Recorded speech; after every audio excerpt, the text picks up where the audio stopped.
আপনারা অনেক সময় নিচের আন্ডারলাইন নিয়ে বিপদে পড়েন বা ঝামেলায় পড়েন যে স্যার কোনটা দিব, ডাবল দিব না স্টার দিব না শুধু ড্যাশ দিব।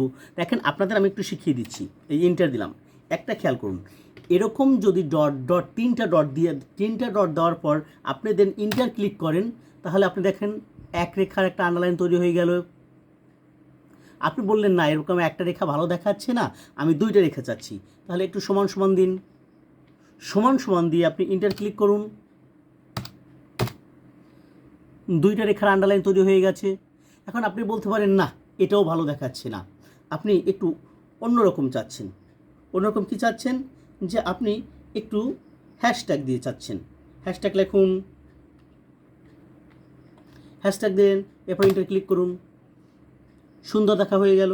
এরপর আপনি চাচ্ছেন না এটাও আপনার কাছে শোভন হচ্ছে না, আপনি স্টার লিখুন, স্টার, তিনটে স্টার লিখে ইন্টার ক্লিক করুন, হয়ে গেল ডট। আপনি এরকম নিচে এখন দাগ দেওয়ার জন্য বা আন্ডারলাইন করার জন্য আপনার যেটা খুশি আপনি সেটাই করতে পারবেন। আমি কি বলছি বুঝতে পেরেছেন? দেখুন আপনাদের সুবিধার্থে আমি লিখে দিতে পারি একটা একটা, যেমন এটা হলো ডট ডট ডট দেন THEN, দেন কি করবেন, ইন্টার।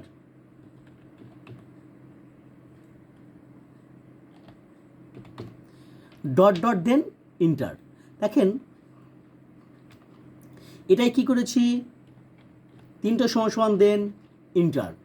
এটাই কি করবেন, তিনটে হ্যাশ দেন ইন্টার। এটাই কি করবেন, তিনটে স্টার ডট ইন্টার করলে আপনার এরকম লাইন তৈরি হয়ে যাবে। নিশ্চয়ই বুঝতে পেরেছেন। অনেক ধন্যবাদ।